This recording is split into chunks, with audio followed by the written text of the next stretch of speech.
త్రిష ఇంట్లో బాంబు ఉందంటూ మెయిల్ రావడం కలకలం రేపింది. ఆల్వార్పేటలో ఉన్న త్రిష ఇంట్లో బాంబు పెట్టామంటూ డీజీపీ ఆఫీస్కు మెయిల్ చేశారు గుర్తు తెలియని వ్యక్తులు.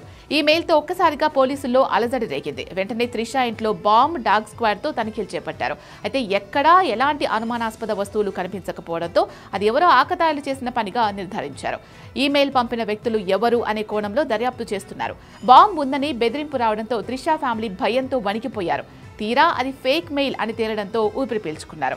అయితే ఇలా బాంబ్ ఉంది అంటూ పోలీసులకు మెయిల్ రావడం ఇది 4వసారి. దీంతో పోలీసులు ఈ విషయాన్ని సీరియస్ గా తీసుకున్నారు. ఇలానే ప్రతిసారి బాంబు ఉందని బెదిరించి పోలీసులు ఏమరపాటుగా ఉన్న సమయంలో నిజంగానే బాంబు ప్లాన్ కు దుండగులు ప్రయత్నించే అవకాశం ఉంది. దీంతో ఈ ఈమెయిల్స్ పంపుతున్న వ్యక్తులెవరో కనుక్కునే పనిలో బిజీగా ఉన్నారు పోలీసులు.